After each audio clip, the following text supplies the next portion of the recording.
Hello everyone, this is Sumit and welcome back to my channel. Today we will be solving another dynamic programming problem called unique paths. This is problem number 62 on LeetCode and the link is below in the description. So let's begin. Let's look at the outline of this video. First, we will understand the problem statement. Then we will look at the recursive way of solving it. Then we will solve it using dynamic programming approaches, both top-down and bottom-up.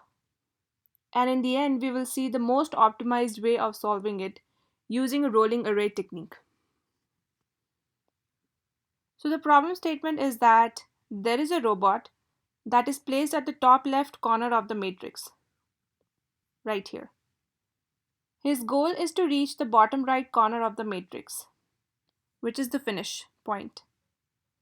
You need to output the total number of unique ways that the robot can reach the finish point. Now, there are some rules to it. The robot can only move to the adjacent cells, which is this. And he cannot move diagonally. That's not allowed. Similarly, if the robot is here, he cannot move backward in these directions. We have an input which is mn, which represents the size of the matrix. It is guaranteed that the input will be at least 1. M and n are rows and columns respectively. And we have to output the total number of paths. Before moving forward, let's review array indexing. Let's look at this example of a 1D array of size 3. Although the size of the array is 3, when we do indexing, we start from 0 and it ends at 2.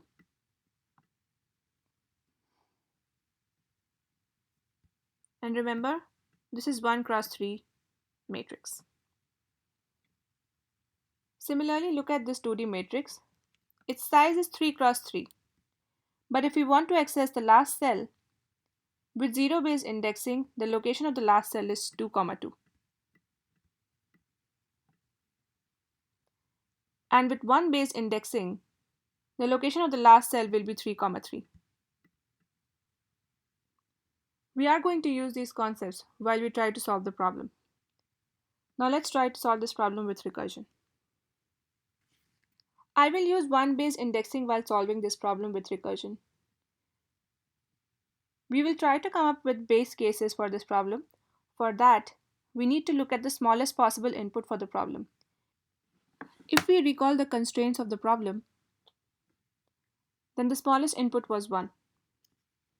Let's take 1 cross 1 input size as an example. As you can see, the robot start and end position is the same. So how many ways can the robot reach to the end position? He's starting here, he's ending here. It is 0 because he is already there. Let's take another example. Now the input size is 1 cross 3. And we are trying to find in how many ways can the robot reach in the second and third cell, which is this. We are doing this to find out the hidden pattern. Let's start with the second cell. In how many ways can the robot reach the second cell starting from the first cell? It's 1 way. Similarly, for the third cell, if the robot starts from here, there is only 1 way. What if I had some more cells in the bottom?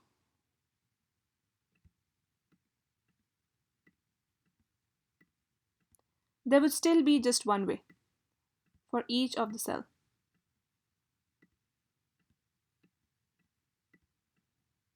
Now let's look at the input of size 3, 3. I have filled the number of ways that we have seen so far. Remember, this is 1-based indexing. Let's calculate number of paths in location 2, 2, which is this. If the robot starts from here, this could be one of the way, and this is second way. So there are total number of 2 ways to reach this cell. Let's try for 2, 3, which is this cell. One way could be this, another way could be this, and the last way could be this. So there are a total number of 3 ways. Let's try for 3, 2. One way could be this, another one could be this one, and the last one could be this one. So there are a total number of 3 ways to reach this cell. So you can start noticing the pattern. It is the sum of total number of paths in the adjacent previous row and column. So if I have to calculate the total number of ways for this cell, it is the total number of ways in the previous row, which is this, and the total number of ways in the previous column, which is this. So 1 plus 1 is 2, 2 plus 1 is 3, 1 plus 2 is 3, and 3 plus 3 is 6. So the base cases are, if m is equal to 1 and n is equal to 1, then we have to return 0, which is this case right here. And if m is equal to 1 or n is equal to 1, we have to return 1, which are these cases. The inductive cases, apart from the base case, if we want to calculate the total number of paths for any other cell, it is going to be total number of ways in the previous row, which is this one, and the total number of ways in the previous column, which is this one. If you want to use zero-based indexing, you would need to make a few changes. Reduce the input size of the row and column by 1 and change the base case. So in the base case, you will have 0 here instead of 1.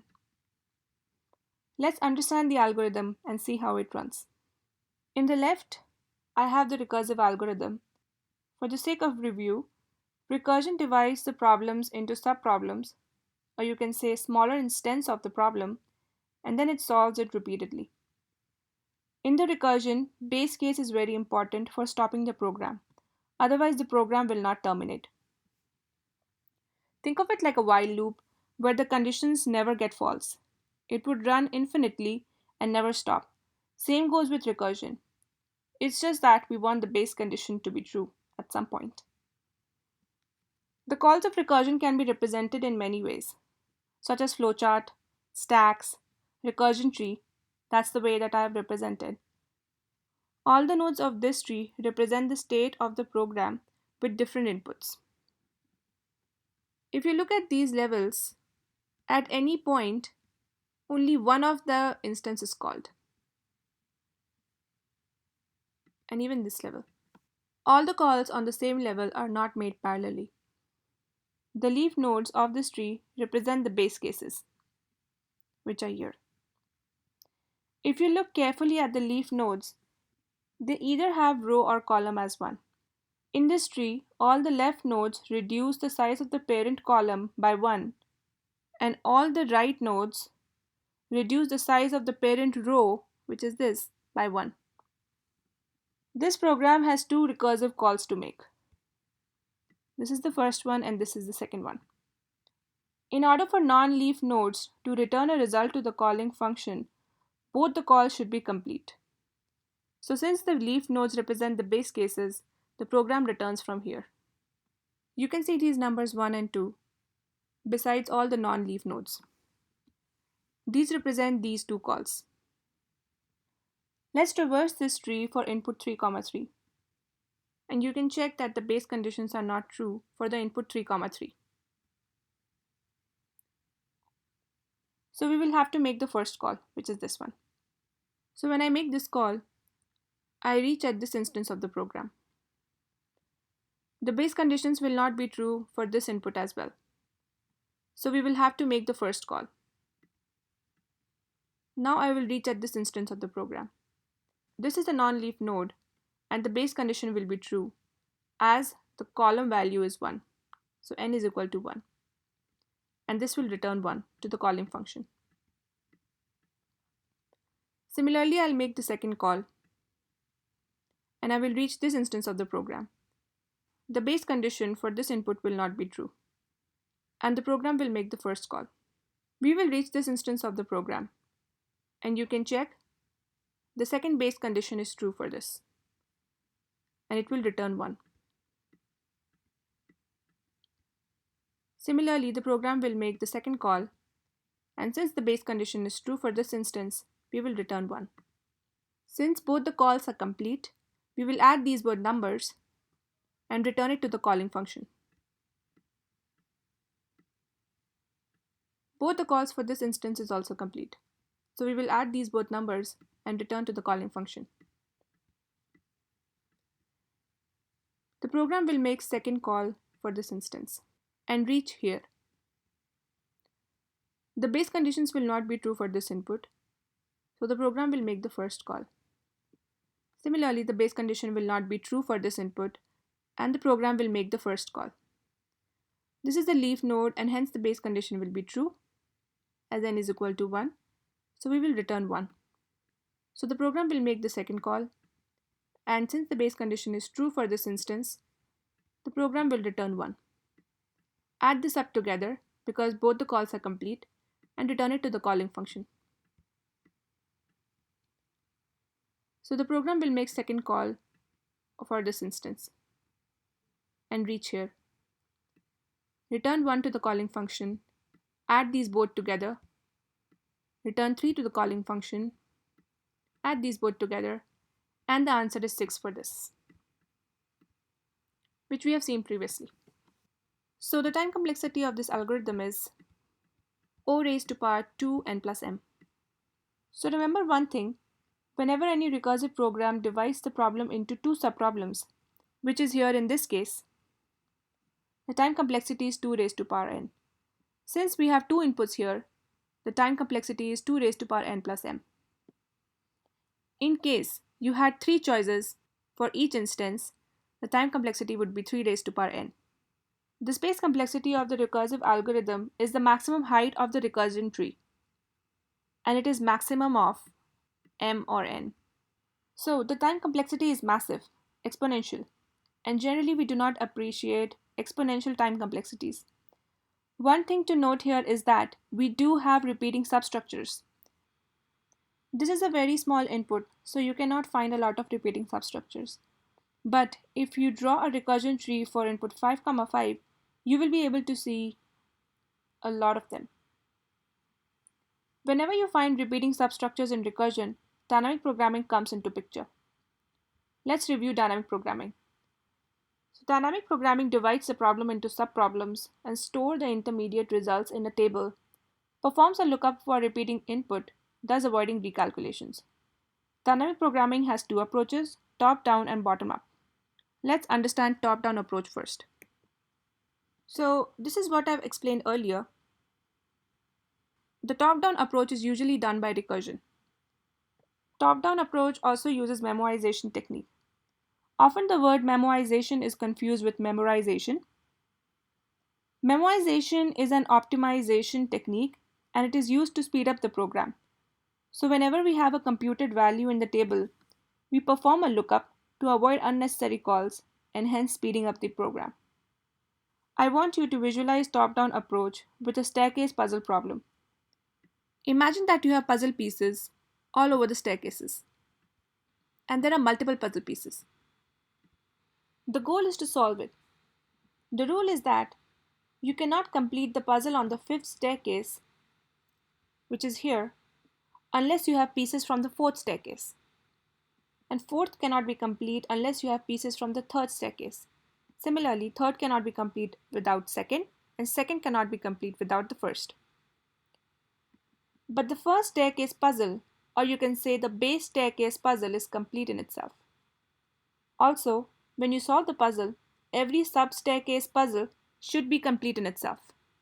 So if you are on the 2nd staircase, which is this one, and when you solve it, it should be complete in itself. You as a person decide to start from the top. At every level, you check whether the puzzle is complete or not. If not, you go to one step lower at one time and check if that level is complete or not. Similarly, you keep doing that until you reach the base staircase. From there, you pick up the value, combine the solution with the 2nd staircase.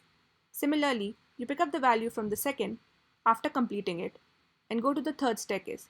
You complete the 3rd one, go to the 4th, complete the fourth one, and go to the fifth.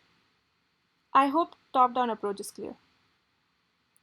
Let's dive into the algorithm of top-down approach to solve unique paths problem. If you look at this algorithm, it is very much similar to recursive approach, but there is an extra variable t here. T is actually a table which stores the results of intermediate subproblems and uses it if the same input occurs. Let's see how to construct the table. This is the initial state of the table.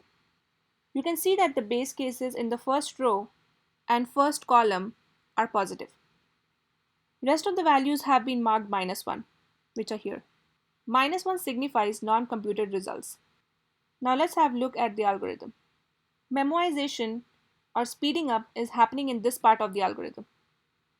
Whenever there is a positive value or a computed value, the program returns it, else it will make the recursive calls to the subproblems, which is here. After computing the solution to the subproblem, it will store it in the table and return that value. Now since we are using a table now and it is indexed with 0, I chose to reduce the size of the input by 1. So although you can see that the input values are 2, 2, but we are actually computing the total number of paths for 3, 3. Let's try run this program and recurse the tree. As stated before, all the leaf nodes represent the base case, and every non-leaf node should make two major calls, which are these. I have represented these two calls with these two numbers beside every non-leaf node. And every non-leaf node should make these two major calls in case the subproblem result is not computed in the table. I have not added variable t in this instance of the program to avoid confusion. Let's begin. The program is called with input 2, 2, and we come to this instance of the program. In this part, we will check is t of 2, 2 greater than -1. As you can see, t of 2, 2 is not greater than 1. So we will have to make these recursive calls one by one. We will make the first call first and reach this part of the program. Similarly, we will check the value for 2, 1 in the table.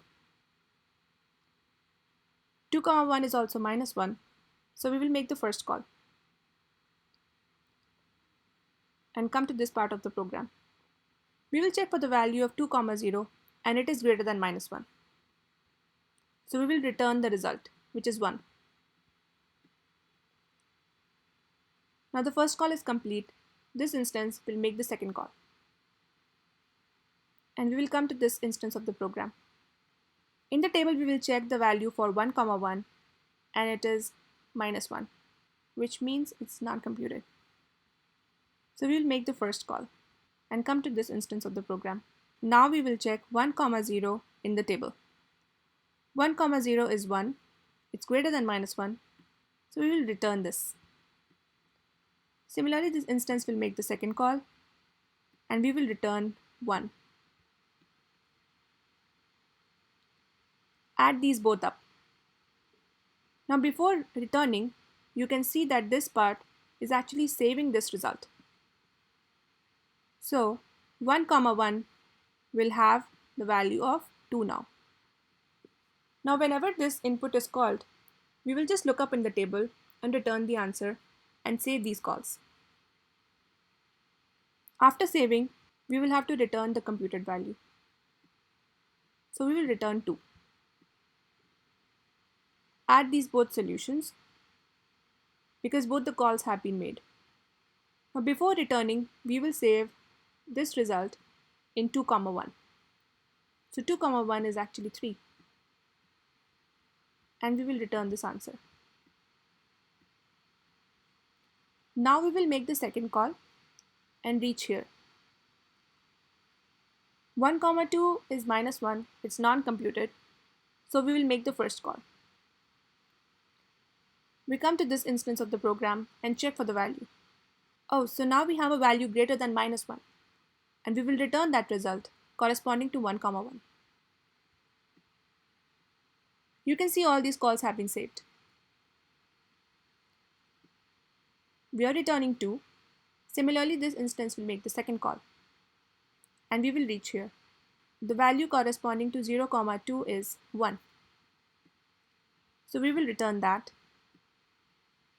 add it up, and before returning the value, we have to save this result to 1, 2, and it's 3, and return it to the calling function. Both the calls for this have been complete. We have to add it up, save it in the table, and return it to the calling function. Time and space complexity of dynamic programming algorithm always revolves around how we compute the table. Since we have filled the table values only once, the time complexity is OMN. And the space complexity is also the same, since we use M cross N table to store the results. Now let's try to understand the bottom-up approach. In the bottom-up approach, we start from the solution to the smaller subproblems, usually the base case, and construct the solution to the original problem. Let's look at the puzzle staircase problem again. We have puzzles on all the staircases. The rules remain the same. Now somehow something changed and the person decides to pick up the puzzles from the lowest staircase and construct subsequent puzzles at higher staircase one by one. So he starts from here, picks up the puzzle, goes to the second staircase, completes this puzzle, goes to the third one, completes this puzzle, goes to the fourth one, completes this one, and finally completes the final solution. I hope the bottom-up approach is clear. Let's look at the bottom-up solution of unique paths problem. We start from this table. You can see the base cases are in blue. I will start from non-computed values and add the previous row, which is this one, previous column, which is this one, and replace it with this number one by one. So 1 plus 1 is 2. Remember, this number is getting replaced. 2 plus 1 is 3. 1 plus 2 is 3. And 3 plus 3 is 6. I want you to note that this table is different from the table we used in top-down approach. The reason for that is, in top-down approach, we needed a way to differentiate between already computed and non-computed results. And -1 helped us make the difference. But in this approach, we are just replacing the value. So even if you write 100 or any other value, it will be replaced with the sum value. Let's talk about the time and space complexity. Since these were already computed, the actual time complexity is actually m minus 1 and n minus 1. Since we left this row, that's why -1 in m value, and since we are leaving this column, there is -1 in n. Now, this can be represented by this equation, and you know that we always pick up the higher one. So the time complexity is O of mn. Space complexity is O of mn again because we are using this table. It seems like we can make an improvement in the space complexity. You can see that we are always using previous array to compute the current array values. When we are computing this one, we only use this one, and this was useless. And that brings us to the final optimized solution. So this is the previous array, and this is the current array. The row and column for loop will run from 1 to m minus 1 and 1 to n minus 1. Because the first row and the first column is already computed, you can see that j represents column. And we are computing value column wise, so the formula is this right here. So if I'm here in the jth column, the value of this will be the previous value of current array, which is j minus 1, and the same value of the previous array. So let's begin. 1 plus 1 will be 2, and 2 plus 1 will be 3. It has run for the first time, and it has to run for the second time. Once the values are computed, the current array will point to the new array for new computation, and previous will point here. Now this is complete, so we need to compute for the second row, and this will be the last one. And we start from here. So 2 plus 1 is 3, and 3 plus 3 is 6. Once this is completed, previous will point to the current, and current will point to the new array.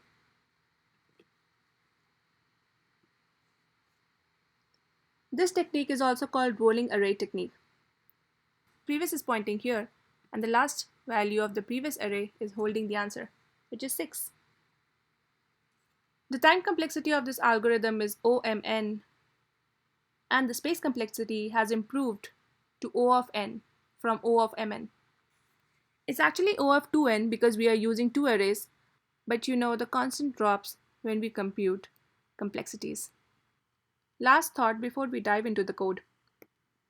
Whenever you answer any face-to-face interview question, remember that you have to present your worst-case solution first. For this question that we solved, it will be the recursion one. Next, you have to optimize it. And finally, you will present your best solution. I will make another video about this. Now let's look into the code. This is the recursion way of solving the problem. You can see that the base cases are 0, 0, and I have reduced the input size by 1. If I change the input size and the base cases, the answer should still remain the same. And it is. This is the top-down approach. This is the function. And from here, I'm computing my t table beforehand. This is how we construct a 2D table in Python. This is the 1D array. And this gets multiplied m times, so it forms m rows. And this is an inline statement. I'm making the first value of the table as 0, and I'm marking the first column 1, leaving index 0, and that's why it's starting from 1. Similarly, I'm marking the first row, leaving index 0, and that's why it's starting from 1. So in this function, as we have already seen, that I'm checking if there are any computed values present in the table. If yes, then just return from here, and it will not make these recursive calls. I'm storing the computed values as discussed and returning it. So let's run this program. This is the bottom-up approach, and I'm making this table, making the value 0. These are the two for loops that would run, and it will replace the values at t of ij. The formula still remains the same. This is the previous row and this is the previous column.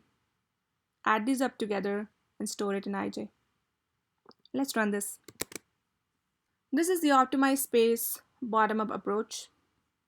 So I've constructed the previous row, and for the first time, the first value should be 0. Constructed the current array. I'm running it for 1 to m times. Remember, the range function excludes the last value, so it will run till m minus 1. Similarly, this will run from 1 to n minus 1. So this formula has been discussed previously. After each iteration of the column, so all the values are computed for current, I will assign current to the previous, and current will have a new array. And after all the iterations are done, previous last value is returned. This is another way to access the last value. It's minus 1, just returns the last value. Let's run this. And you get the same answer. I want to show you one more thing. I'm commenting this, and I'll try to run this. It still gives me the same answer. I leave it as an exercise to you. As an exercise, you'll have to see why this doesn't change the answer. A hint, you'll have to form the arrays and see. GitHub link of the code will be in the description. Thank you for watching this video. Please subscribe, like, comment, and share this video. Try the unique path problem on LeetCode. I will be back with another video. Till then, bye.